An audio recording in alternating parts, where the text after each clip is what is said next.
नमस्कार दोस्तों, timeline education में आपका स्वागत है। मैं एसपी सिंह आपके लिए लेकर आया हूं थ्योरी प्लस एमसीयू की क्लास। और जैसा कि आप जानते हैं दोस्तों कि हमारी पिछली क्लास चल रही थी और हमारा जो टॉपिक चल रहा है वो है राजस्थान के भौतिक प्रदेश। सबसे महत्वपूर्ण टॉपिक है, सबसे ज़्यादा प्रश्न पूछे जाते हैं। अगर आपने ये टॉपिक तैयार कर लिया तो आगे वाले टॉपिक भी बहुत अच्छे से तैयार हो जाते हैं। ठीक है, राजस्थान के भूगोल को अच्छे से समझना है तो भौतिक प्रदेश को अच्छे से समझना ही पड़ेगा, इसका कोई दूसरा ऑप्शन नहीं है। तो इसी क्रम में आपकी परीक्षाएं हैं। ठीक है, परीक्षाओं का टाइम टेबल जारी हो चुका है। अगर आप भी किसी भी प्रकार की राजस्थान भूगोल की परीक्षा की तैयारी कर रहे हैं, ठीक है, तो आप लोगों को टाइमलाइन एजुकेशन ऐप डाउनलोड करना चाहिए। ठीक है, बाकी जो ये डेली क्लासें हो रही हैं दोस्तों, अगर आपको ये अच्छी लग रही हैं, आपको लगता है कि इसी तरह की क्लासें चलनी चाहिए, तो आप हमें कमेंट कर सकते हैं। तो इसी क्रम में दोस्तों अपनी क्लास को स्टार्ट करते हैं। तो देखिए, आज का हमारा जो टॉपिक है वो क्या रहेगा। तो आज का हमारा टॉपिक रहने वाला है दोस्तों, यानी कि राजस्थान की टॉपिक हमारा जो चल रहा है वो चल रहा है राजस्थान के भौतिक प्रदेश। ठीक है, टॉपिक तो वही चल रहा है, राजस्थान के भौतिक प्रदेश एक बड़ा टॉपिक है इसलिए। लेकिन आज हम राजस्थान के भौतिक प्रदेश में पढ़ने वाले हैं दोस्तों, जो आज हमारे टॉपिक का जो सब डिवीज़न रहेगा वो रहेगा वाल्का स्तूप मुक्त प्रदेश। तो वाल्का स्तूप मुक्त प्रदेश की अपन बात करने वाले हैं। ठीक है, पिछली क्लास में हमने बात की थी वाल्का स्तूप युक्त प्रदेश की। वाल्का स्तूप युक्त प्रदेश का मतलब था ऐसा क्षेत्र जहां वाल्का स्तूप पाए जाते हैं। इसका मतलब उस टॉपिक का जो मूल बिंदु था वह था कि वाल्का स्तूप कौन कौन से हैं, कौन कौन से प्रकार के पाए जाते हैं। आज का जो हमारा टॉपिक है उसका मूल बिंदु रहेगा ऐसा क्षेत्र जहां वाल्का स्तूप नहीं पाए जाते। ठीक है, वाल्का स्तूप क्यों नहीं पाए जाते, या वहाँ ऐसा क्या हुआ जिसकी वजह से वाल्का स्तूपों की कमी हो गई, रेत की कमी हो गई, रेत नहीं पाया जाता। रेत नहीं पाया जाता तो फिर क्या पाया जाता है, जो पाया जाता है उसके बारे में क्या क्या प्रश्न बनते हैं, उन सभी पर अपन यहाँ अध्ययन करने वाले हैं। ठीक है, तो देखिए वाल्का स्तूप मुक्त प्रदेश। तो जैसा कि दोस्तों हम जानते हैं, सबसे पहले तो हमारे राजस्थान में उप विभाजन के तौर पर हम इसे कई बार पढ़ चुके हैं इस टॉपिक को, कि हमारे राजस्थान के संदर्भ में ये टॉपिक काफ़ी बार पढ़ चुके हैं कि राजस्थान में जो वाल्का स्तूप मुक्त प्रदेश है ना, वो क्षेत्र किस तरह से होना चाहिए। देखो, सबसे पहले तो देखिए अपन यहाँ अंडरलाइन कर लेते हैं इसको एक थोड़ा सा, जिससे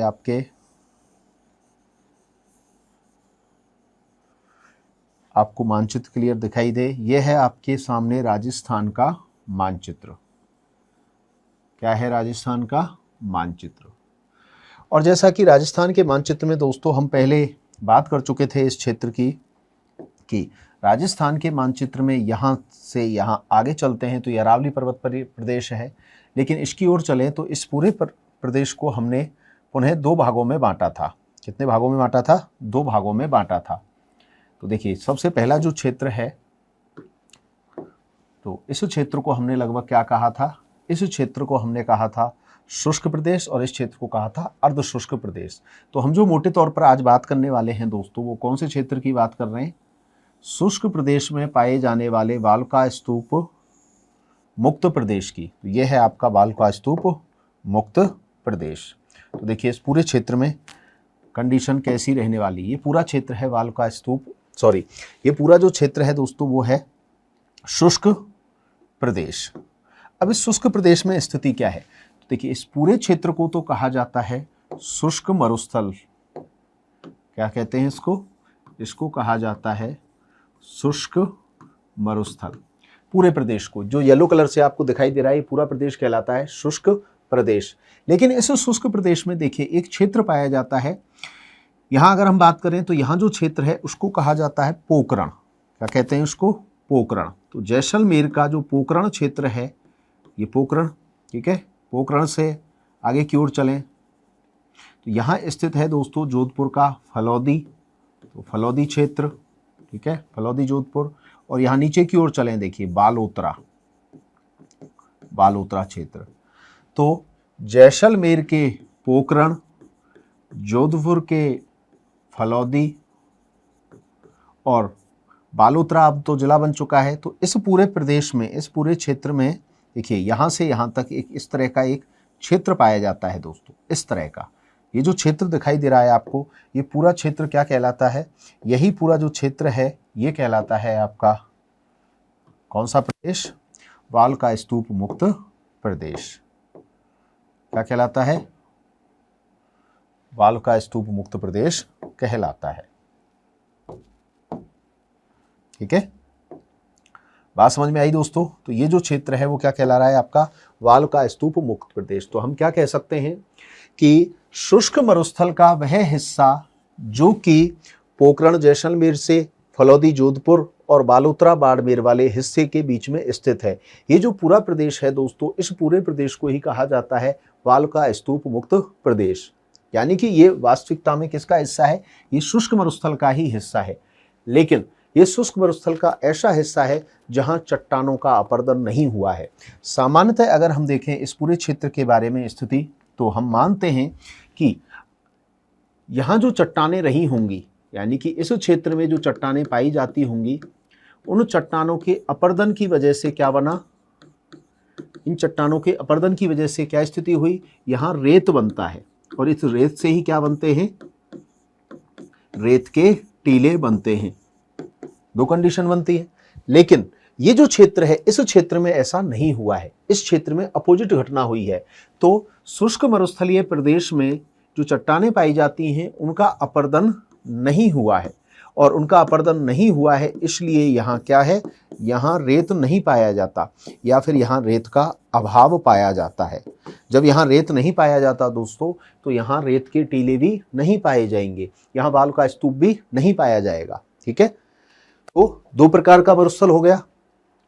एक ऐसा मरुस्थल जिसमें बाल का स्तूप पाए जाते हैं, है ना। ये जो पूरा क्षेत्र आप देख रहे हैं, ये पूरा जो क्षेत्र देख रहे हैं, यहाँ तो क्या पाए जाते हैं? रेत के टीले पाए जाते हैं, बाल का स्तूप पाए जाते हैं। ये पूरा जो क्षेत्र देख रहे हैं आप, ठीक है।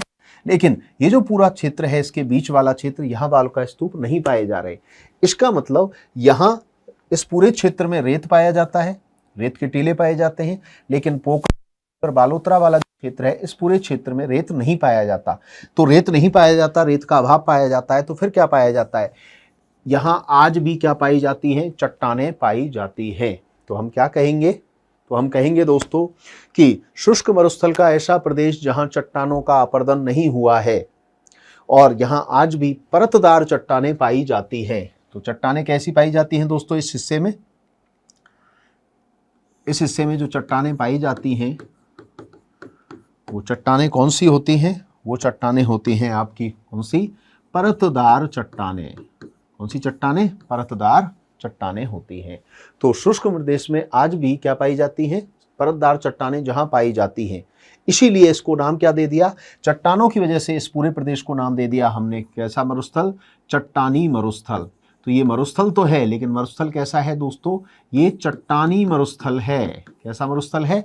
चट्टानी मरुस्थल है। और इस तरह के चट्टानी मरुस्थल को ही हम क्या कहते हैं? हममादा कहते हैं। तो इस चट्टानी मरुस्थल का जो नाम मिलता है दोस्तों, वो क्या मिलता है? हममादा। ठीक है, तो मरुस्थल दो प्रकार का हो सकता है। एक ऐसा मरुस्थल जिसमें रेत ही रेत हो, तो उसको कहेंगे रेतीला मरुस्थल, उसको कहेंगे अर्ग मरुस्थल।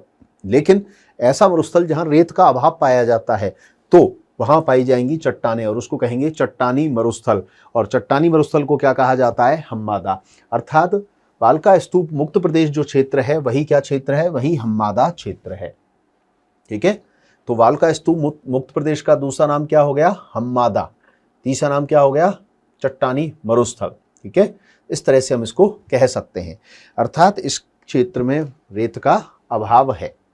अब ये जो प्रदेश है, इस पूरे प्रदेश का कितना % हिस्सा है? तो इस पूरे प्रदेश का हिस्सा है दोस्तों, हम पहले भी बात कर चुके हैं, ये पश्चिमी मरुस्थलीय प्रदेश के 41.5% भाग पर पाया जाता है।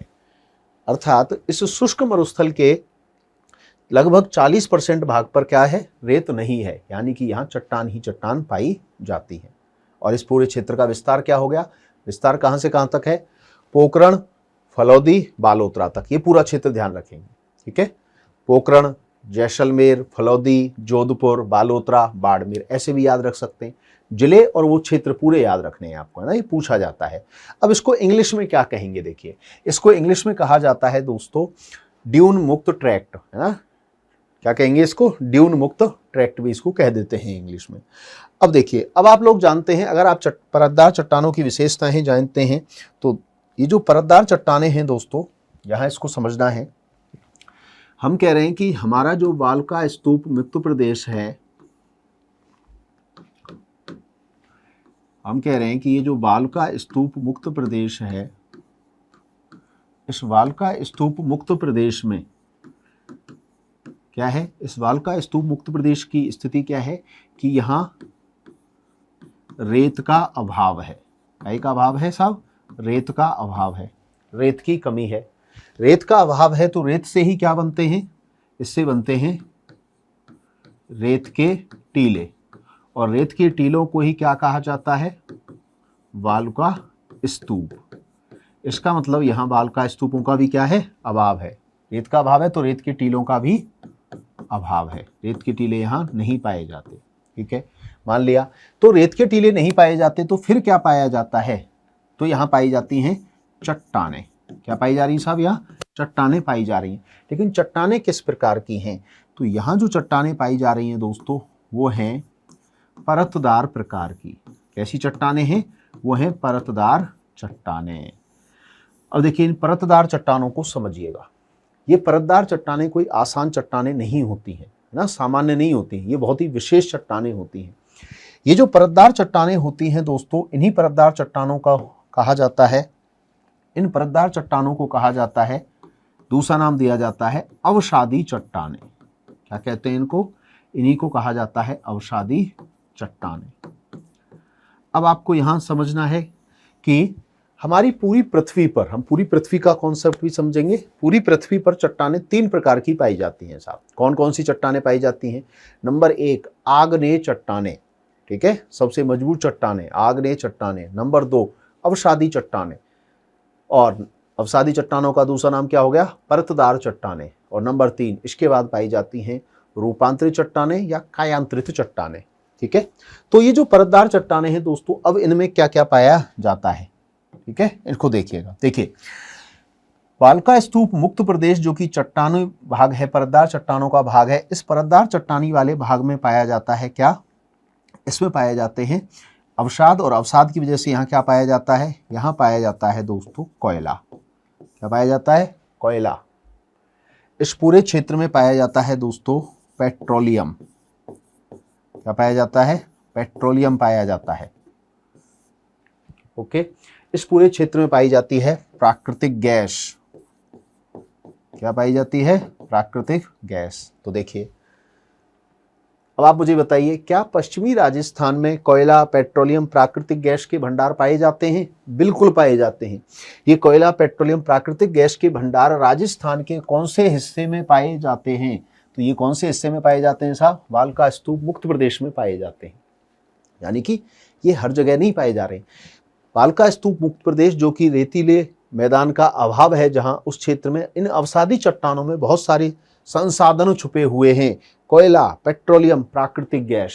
और क्या पाया जाता है, यहाँ पाया जाता है भूगर्भिक जल। क्या पाया जाता है, यहाँ इन चट्टानों में भूगर्भिक जल पाया जाता है। ठीक है, भूगर्भिक जल का मतलब क्या हुआ, भूगर्भिक जल का मतलब हुआ कि यहाँ जो अवसादी चट्टानें हैं उनमें प्राचीन जमाने में बहने वाली सरस्वती नदी का पानी भरा हुआ है, इसको कहते हैं भूगर्भिक जल। भूगर्भ में मीठा जल भरा हुआ है।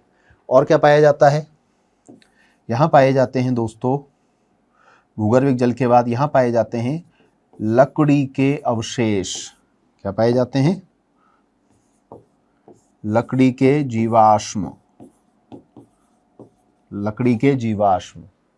इन अवसादी चट्टानों में 18 करोड़ वर्ष पुरानी लकड़ी की वनस्पति के अवशेष भी पाए जाते हैं। तो देखिए जीवाश्म में पाए जा रहे हैं। तो ये जो पूरा क्षेत्र है दोस्तों, ये एक तरह से क्या कह सकते हैं, ये बहुत ही महत्वपूर्ण प्रदेश हो गया। तो ध्यान रखिएगा, इन परतदार चट्टानों में कौन कौन से संसाधन पाए जाते हैं। ये तो हो गए संसाधन, कोयला, पेट्रोलियम, प्राकृतिक गैस। तो आप अच्छे से जानते हैं कि पश्चिमी राजस्थान में, चाहे हम बात करें जैसलमेर की, चाहे हम बात करें बाड़मेर की, ये सभी संसाधन यहाँ पाए जा रहे हैं, पाए जा रहे हैं ये संसाधन। पश्चिमी राजस्थान में कोयला, पेट्रोलियम, प्राकृतिक गैस, ठीक है। बाड़मेर, सांचौर बेसिन, ये पूरा क्षेत्र है समझ में। तो इन अवसादी चट्टानों में ये भरे पड़े हैं। तो फिर इसके अलावा क्या पाया जाता है, यहाँ पाया जाता है भूगर्भिक जल। भूगर्भिक जल आप जानते हैं कौन सी नदी का, सरस्वती नदी का भंडार, सरस्वती नदी के जल का भंडार यहाँ पाया जाता है। भूगर्भिक जल यहाँ भरा पड़ा है। और क्या पाए जाते हैं, यहाँ बहुत पुरानी जो लकड़ी है उसके अवशेष पाए गए हैं। और ये लकड़ी कितनी वर्ष पुरानी है, 18 करोड़ वर्ष प्राचीन, ठीक है। तो प्राचीन वनस्पति के यहाँ क्या पाए जा रहे हैं, अवशेष भी पाए जा रहे हैं। देखिए कितनी सारी चीजें यहाँ पाई जा रही हैं, ठीक है। तो बात समझ में आई दोस्तों। तो इतनी सारी चीजें यहाँ पाई जाती हैं। तो एक तरह से अपन क्या कह सकते हैं कि देखिए ये जो पूरा प्रदेश है, पोखरण, फलौदी, जोधपुर, बालोतरा, बाड़मेर वाला ये जो पूरा क्षेत्र है, ये पूरा क्षेत्र संसाधनों का भंडार है।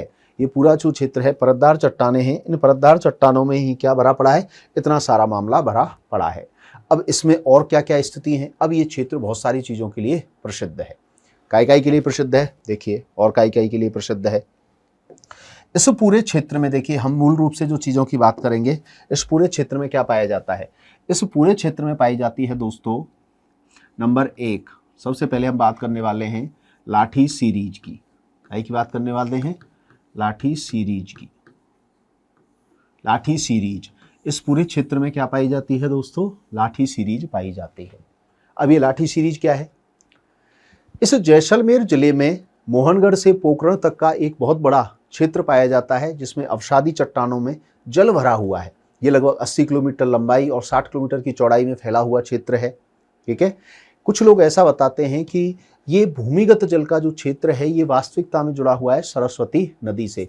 तो सरस्वती नदी के जल का अवशेष, या हम कहें भूगर्भिक जल की पट्टी का भंडार, या फिर हम कहें मोहनगढ़ से पोखरण तक भूमिगत जल जो कि अवसादी चट्टानों में भरा हुआ है, इस पूरे क्षेत्र को, क्योंकि ये लाठी की तरह पड़ा हुआ है, इसलिए क्या कहते हैं, लाठी सीरीज कहते हैं।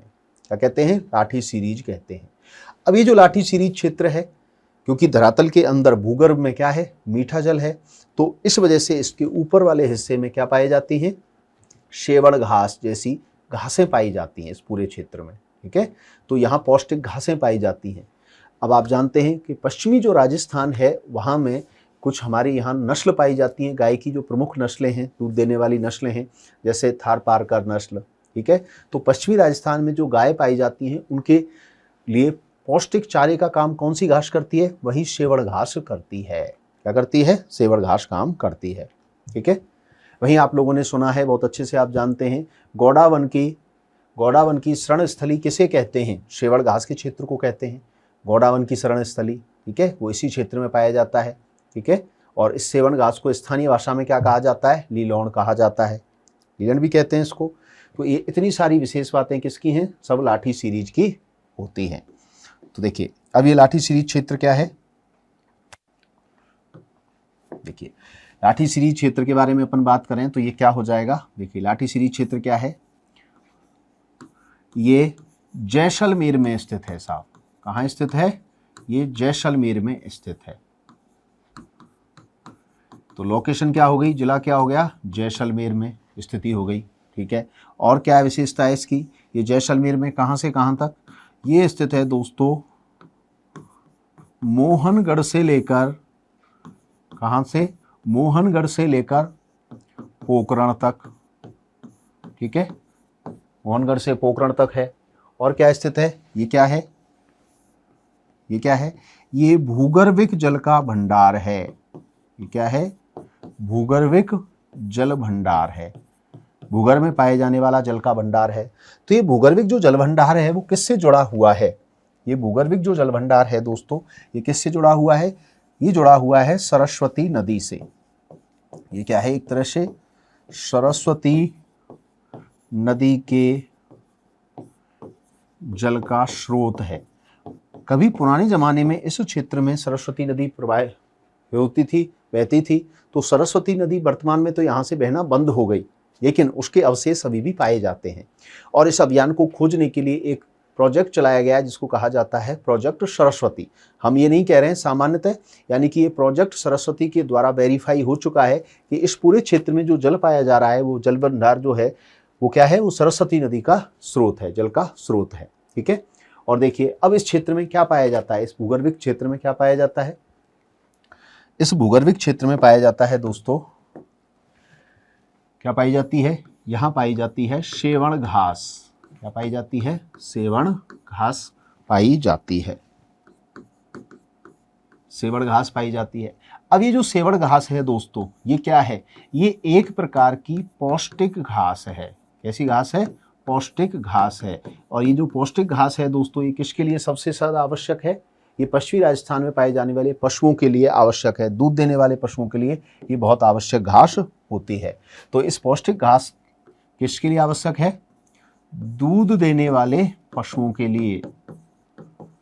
ठीक है, दूध देने वाले पशुओं के लिए आवश्यक है। ठीक है। और आपने पढ़ा है कि सेवण घास को क्या कहा जाता है, सेवण घास को कहा जाता है गौड़ा वन की शरण स्थली। क्या कहते हैं, गौड़ा वन की शरण स्थली कहते हैं। गौड़ा वन की शरण स्थली, गौड़ा वन यहाँ बड़ी मात्रा में पाया जाता है। और इस सेवण घास का स्थानीय नाम क्या है दोस्तों, इस सेवण घास का स्थानीय नाम होता है, स्थानीय नाम होता है लीलॉन। क्या कहते हैं इसको, लीलॉन कहते हैं। देखिए कितनी सारी विशेष बातें हैं। और अब आप लोग कमेंट करके बता दो एक बार, जो ये सेवण घास है दोस्तों, इसका वैज्ञानिक नाम क्या है, इसका वानस्पतिक नाम क्या होता है, खूब पूछा जाता है आपकी परीक्षाओं में, बता दो तेजी से। ठीक है। और ये जो लाठी सीरीज है दोस्तों, ये जो जैसलमेर में पाई जा रही है, ये कैसा क्षेत्र है, अगर हम इसकी और कंडीशन देखें तो देखिए ये क्या है, ये अवसादी चट्टानों में पाया जाने वाला क्षेत्र है। किसका क्षेत्र है, अवसादी चट्टानों का रूप है। अवसादी चट्टानों में भरा हुआ क्या है, जल है। तो देखिए इतनी सारी विशेष बातें हैं किसकी, लाठी सीरीज की। अभी जस्ट हम इसके बाद कुछ क्वेश्चंस अप्लाई करेंगे। क्वेश्चंस देखना आप किस तरह के प्रश्न पूछे जा रहे हैं। मैंने आप लोगों के लिए एक प्रश्न दिया है, सेवण घास का वैज्ञानिक नाम क्या है। सेवण घास को वैज्ञानिक रूप से क्या कहा जाता है, खूब बार पूछा गया है आपके पेपरों में, बता दो भाई। चलिए कुछ साथियों ने आंसर दिया है और आंसर होता है इसका बिल्कुल सही, क्या है, लशीयूरियस सिंडिकस। तो सेवण घास का वैज्ञानिक नाम भी आपको जरूर पता होना चाहिए। ठीक है। तो सेवण घास का वैज्ञानिक नाम क्या होता है दोस्तों, तो इसका वैज्ञानिक नाम क्या है, इसका वैज्ञानिक नाम होता है लशीयूरस सिंडिकस। क्या होता है, लशीयूरस सिंडिकस। ठीक है, ये भी याद होना चाहिए। तो आपका कौन सा बिंदु पूरा हो गया, भालका स्तूप मुक्त प्रदेश में पाया जाने वाला सबसे पहला लाठी सीरीज। ठीक है, लाठी सीरीज। चलिए ये क्षेत्र हो गया और आगे चलते हैं। इसके अलावा देखिए और क्या पाया जाता है, इसमें और भी कई सारी चीजें पाई जाती हैं। और क्या पाया जाता है, देखो यहाँ पाया जाता है क्या, इस लाठी सीरीज वाले क्षेत्र में पाया जाता है दोस्तों चांदन नलकूप। क्या पाया जाता है, चांदन नलकूप पाया जाता है इस पूरे क्षेत्र में, चांदन नलकूप। ये चांदन नलकूप क्या है, वास्तविकता में अगर हम देखें तो इस लाठी सीरीज वाला जो क्षेत्र है, इस क्षेत्र में भी एक गांव है जैसलमेर का, चांदन गांव। उस पूरे जो क्षेत्र में लाठी सीरीज से भी बहुत बड़ी ज़्यादा मात्रा में पानी पाया जाता है, यानी कि जल का विशाल भंडार है। और जल का विशाल भंडार होने की वजह से इस पूरे क्षेत्र को हमने क्या कह दिया, थार का घड़ा कह दिया। तो चांदन नलकूप एक तरह से क्या है, तो सबसे पहले तो ये लाठी सीरीज में स्थित है, लाठी सीरीज का हिस्सा है। ठीक है, लाठी सीरीज में स्थित है, उसी का हिस्सा है, पहली बात। दूसरी बात ये क्या है, ये जल का भंडार है। तो लाठी सीरीज क्षेत्र में जितना पानी पाया जाता है उससे भी ज़्यादा पानी इस क्षेत्र विशेष में पाया जाता है। और ये कहाँ स्थित है, ये स्थित है जैसलमेर में। और जैसलमेर में गांव का नाम है दोस्तों चांदन गांव। और चांदन गांव में होने की वजह से इसको क्या कह दिया हमने, तो चांदन नलकूप को हमने नाम दे दिया या इसको उपनाम दे दिया क्या, थार का घड़ा। तो थार का घड़ा किसे कहते हैं, थार का घड़ा किसको कहा जाता है, चांदन नलकूप को कहा जाता है। ये चांदन नलकूप ये भी इसी का हिस्सा है। और देखिए और महत्वपूर्ण बात, इस पूरे क्षेत्र में क्या पाया जाता है, देखिए और इस पूरे क्षेत्र में क्या पाया जाता है, इस पूरे क्षेत्र में एक महत्वपूर्ण चीज और पाई जाती है और उसका नाम है दोस्तों जीवाश्म पार्क। क्या पाया जाता है, जीवाश्म पार्क भी पाया जाता है। अब ये जीवाश्म पार्क क्या है, देखिए हमें जैसलमेर में क्या हुआ दोस्तों, हमें जैसलमेर जिले में एक स्थान पाया है, जैसलमेर जिले का एक गांव है और उस गांव का नाम है दोस्तों आकल गांव। इस आकल गांव में क्या हुआ, इस आकल गांव से हमें वनस्पति प्राप्त हुई है। क्या प्राप्त हुई है, वनस्पति प्राप्त हुई है, या हम सही सही कहें यहाँ वनस्पति के जीवाश्म प्राप्त हुए हैं। और ये जो वनस्पति है या हम क्या कह सकते हैं, लकड़ी के जीवाश्म प्राप्त हुए हैं। और ये लकड़ी के जीवाश्म अब के नहीं है, यानी कि वर्तमान के नहीं है, ये लकड़ी के जीवाश्म कब के हैं, ये दोस्तों हैं 18 करोड़ वर्ष पुराने। कब के, 18 करोड़ वर्ष पुराने। तो 18 करोड़ वर्ष पुराने जो लकड़ी के अवशेष हैं, इनके अगर हम कार्य की कंडीशन देखें तो इन सभी 18 करोड़ वर्ष पुराने वनस्पति के अवशेषों को संरक्षित कर दिया है और हमने इसको बना दिया जीवाश्म पार्क। और इसको नाम दे दिया क्या, इसको नाम दे दिया हमने आकल जीवाश्म पार्क। क्या नाम दे दिया, आकल जीवाश्म पार्क। यानी कि आकल जीवाश्म पार्क कहाँ स्थित है, ये जैसलमेर में स्थित है। ठीक है, तो आपसे पूछा भी जाता है आकल जीवाश्म पार्क में कितनी पुरानी वनस्पति पाई जाती है, कितनी पुरानी वनस्पति पाई जाती है, 18 करोड़ वर्ष पुरानी। और क्या पाया जा रहा है, स्टार्टिंग में अपन बात कर चुके थे, इसी क्षेत्र में पाए जाते हैं दोस्तों पश्चिमी राजस्थान में क्या, संसाधन। क्या पाए जाते हैं, संसाधन। और जो संसाधन पाए जा रहे हैं दोस्तों वो कौन कौन से हैं, उनको कहा जाता है जीवाश्म ईंधन। क्या कहते हैं उसको, जीवाश्म ईंधन। और ये जो जीवाश्म ईंधन है इसके उदाहरण कौन कौन से हैं, देखिए इसका एक उदाहरण है, इस जीवाश्म ईंधन का एक उदाहरण क्या हो गया, कोयला। इस पूरे क्षेत्र में जो कोयला पाया जाता है वो जीवाश्म ईंधन, कोयला पाया जा रहा है। ठीक है, और क्या पाया जा रहा है, पेट्रोलियम। क्या पाया जाता है दोस्तों, पेट्रोलियम पाया जाता है। और क्या पाई जाती है, यहाँ पाई जाती है प्राकृतिक गैस। कोयला, पेट्रोलियम, प्राकृतिक गैस के क्या पाए जा रहे हैं, यहाँ सामान्य नहीं है स्थिति, क्या पाए जा रहे हैं, इसके पूरे के पूरे भंडार पाए जा रहे हैं। तो अब आप समझ सकते हैं कि इस पूरे प्रदेश में क्या पाए जाते हैं, यहाँ पाए जाने वाली जो अवसादी चट्टान है उनमें क्या पाए जा रहे हैं, संसाधन। तो अब आप जानते हैं दोस्तों ये जो अवसादी चट्टान होती हैं, ये अवसादी चट्टान ही काई की भंडार होती है। इन अवसादी चट्टानों में ही क्या पाए जाते हैं, कोयला, पेट्रोलियम, प्राकृतिक गैस भरे पड़े हैं। ठीक है, तो मोटे तौर पर देखिए ये सभी चीजें पूछी जाती हैं आपसे परीक्षा के रूप में। ओके, परीक्षा के रूप में कैसे पूछी जाएंगी, तो देखिए यहाँ प्रश्न के माध्यम से आप समझ सकते हैं कि इन सब चीजों से प्रश्न कैसे बनेगा। देखिए कितनी सारी चीजें हैं, इन सभी को अब हम बात करते हैं दोस्तों किसकी, वाल्का स्तूप मुक्त प्रदेश से पूछे जाने वाले प्रश्नों की। तो तैयार हो जाइए प्रश्नों का जवाब देने के लिए।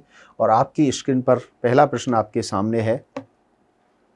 तो देखिए दोस्तों, आपको जिस चीज का इंतजार था, अब हम वाल्का स्तूप मुक्त प्रदेश जो है उससे कुछ प्रश्नों पर चर्चा करेंगे। ठीक है, अपन बहुत अच्छे से बात कर चुके हैं कि इन पर किस तरह से प्रश्न बनने चाहिए, तो बाकी आपके सामने भी है उदाहरण। तो देखिए आपके सामने पहला प्रश्न है दोस्तों, पहला प्रश्न है, निम्न में से राजस्थान में कौन सा क्षेत्र वाल्का स्तूप मुक्त है। देखिए सीधा सीधा प्रश्न पूछा गया है, वाल्का स्तूप मुक्त प्रदेश कौन सा है। तो वाल्का स्तूप मुक्त प्रदेश कौन सा है, देखिए शेरगढ़ से लेकर शिव तक, पौशिया से लेकर शेरगढ़ तक, बायतू से लेकर चौटन तक, या फिर फलौदी से लेकर पोखरण तक। सीधा सीधा आपको आंसर कमेंट करना है। तेजी से सभी साथी आंसर कमेंट कीजिए।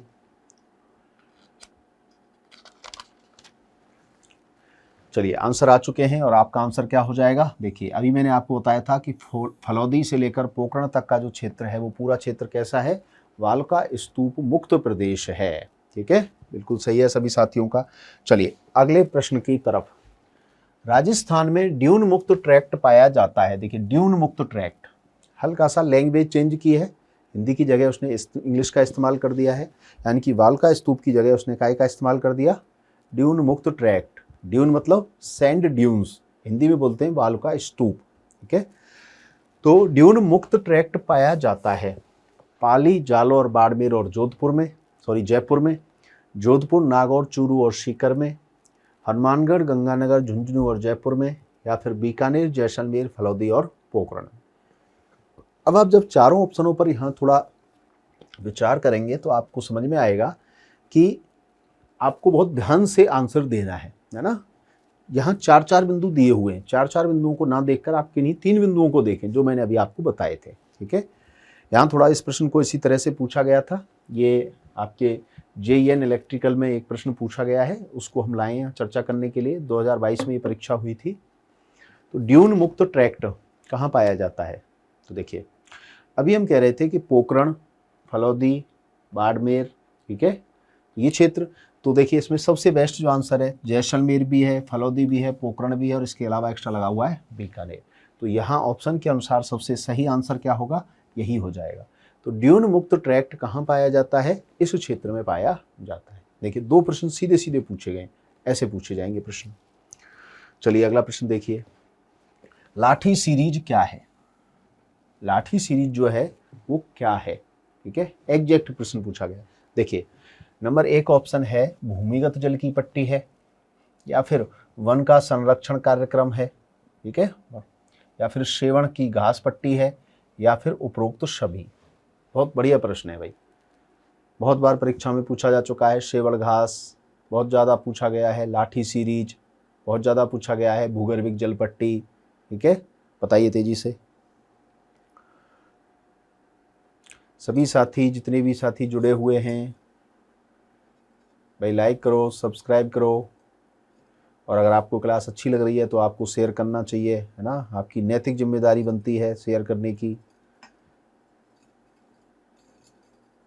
निश्चित रूप से मानिएगा दोस्तों, आपकी परीक्षा में यहाँ से प्रश्न जरूर मिलने वाले हैं। ठीक है, प्रश्न जरूर देखने को मिलेंगे और आपके टॉपिक भी क्लियर हो रहा है, साथ ही साथ अपन क्वेश्चन भी निकाल रहे हैं। और आपका कोई कन्फ्यूजन है तो आप बिल्कुल कमेंट कीजिए तेजी से। चलिए आंसर आ चुका है, आंसर क्या हो जाएगा, देखिए लाठी सीरीज क्या है, ये एक भूमिगत जल पट्टी है। ठीक है, बेसिकली जो लाठी सीरीज हमने नाम दिया वो भूमि यानी कि भूगर्भ में पाया जाने वाला एक जल का क्षेत्र है। तो ये सही तो भूगर्भिक जल पट्टी है, लेकिन इस भूगर्भिक जल पट्टी वाले क्षेत्र में क्या पाई जाती है, सेवण घास पाई जाती है। क्योंकि आप कंफ्यूज हो रहे होंगे सेवण घास पट्टी को लेकर, है ना। लाठी सीरीज बेसिकली क्या है, भूमिगत जल पट्टी, लेकिन इसमें सेवण घास पाई जाती है, लेकिन ये खुद सेवण घास थोड़ी है ना। तो ध्यान रखिए, कंफ्यूज नहीं होना है। लाठी सीरीज क्या है, इस प्रश्न को थोड़ा सा आपको देखना है। तो आंसर क्या होगा, भूमिगत जल पट्टी है। चलिए नेक्स्ट प्रश्न की तरफ चलते हैं। थार का गढ़ा किसे कहा जाता है, थार का गढ़ा। ठीक है, तो सीधा सीधा है, थार का गढ़ा किसे कहा जाता है, चांदन नलकूप को कहा जाता है थार का गढ़ा। अगले प्रश्न की तरफ देखिए, थार मरुस्थल में लाठी सीरीज के संदर्भ में कौन सा कथन सही नहीं है ना। नहीं पर थोड़ा विचार करना है, नहीं तो आप थोड़ा मात खा जाओगे। ऐसे प्रश्नों को एक बार में समझ जाया करो।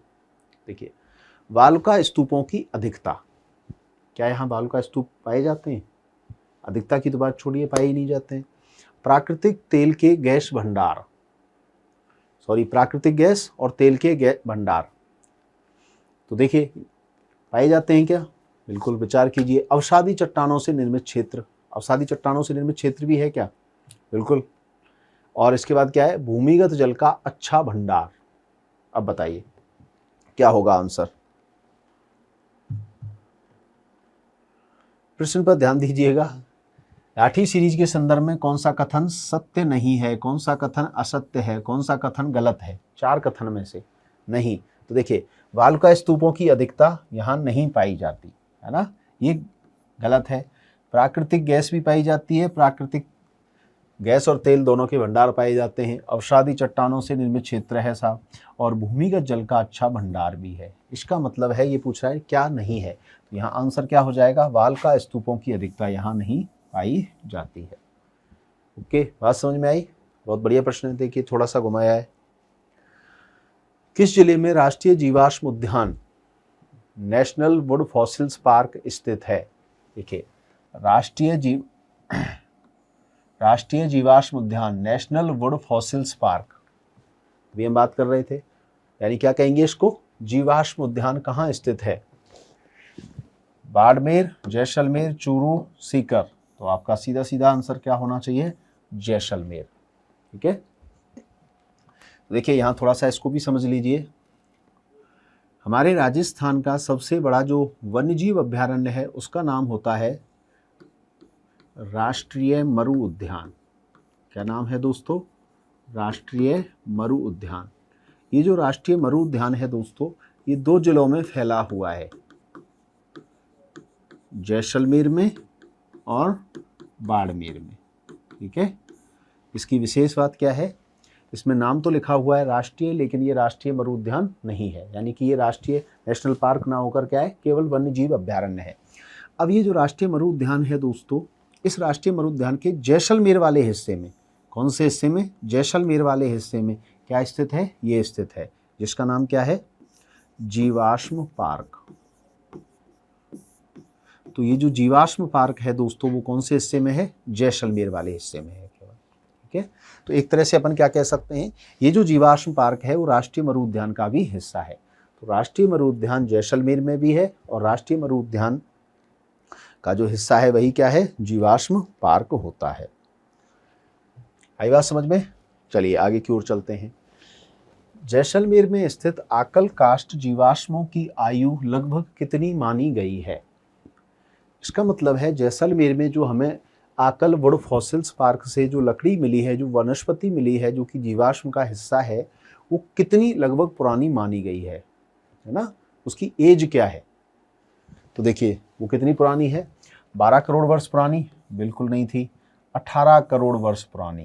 कितनी है वो, 18 करोड़ वर्ष पुरानी। आज से 18 करोड़ वर्ष पुरानी वनस्पति के अवशेष हैं, यानी कि जिस स्थान पर आज हम रह रहे हैं या पश्चिमी मरुस्थल है, उस स्थान पर आज से 18 करोड़ वर्ष पहले क्या पाए गए थे, वनस्पति पाई गई थी। ठीक है, चलिए आगे चलते हैं। देखिए आज का आपकी लास्ट प्रश्न, पश्चिमी राजस्थान के रेतीले मैदान का कितना प्रतिशत क्षेत्र वाल्का स्तूप मुक्त है? वाल्का स्तूप से कैसा है, मुक्त है ना। देखिए वापस से प्रश्न आ गया।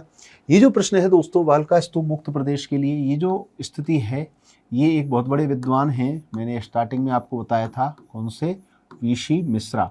वीसी मिश्रा के द्वारा बताया गया है, ध्यान रखिएगा। तो वीसी मिश्रा ने बताया कि राजस्थान में वाल्का स्तूप मुक्त जो प्रदेश है वो कितना प्रतिशत है, 41.5%। तो ये सीधा सीधा आपका प्रश्न है। ठीक है, देखिए किस तरह से पूछा गया है। तो ये हो गया आपका दोस्तों आज कौन सा, पश्चिमी मरुस्थलीय प्रदेश का जो शुष्क मरुस्थल है उसका दूसरा हिस्सा, और उसका नाम क्या है, वाल्का स्तूप मुक्त प्रदेश, जो कि पश्चिमी मरुस्थलीय प्रदेश के कितने % भाग पर फैला हुआ है, 41.5% भाग पर फैला हुआ है। ठीक है, इसी के साथ हमारा पश्चिमी मरुस्थलीय प्रदेश का जो पश्चिमी मैदान है ना, या जो शुष्क मैदानी क्षेत्र है वो पूरा होता है। कल हम इसमें आगे चलकर बात करेंगे अर्ध शुष्क मैदान की। तो इसी समय पर कल हम मिलेंगे दोस्तों।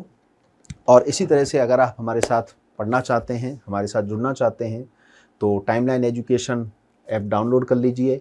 वहाँ आप देखिए 3rd ग्रेड, 2nd ग्रेड, अगर आप 1st ग्रेड की तैयारी कर रहे हैं तो 1st ग्रेड का 1st पेपर, और आप 2nd पेपर में जैसे हिस्ट्री की तैयारी कर रहे हैं तो हिस्ट्री से भूदेव सर का आपको जो पूरा लेक्चर है वो मिल सकता है। ठीक है, तो इसी तरह से पढ़ने के लिए हमारे साथ जुड़े रहें।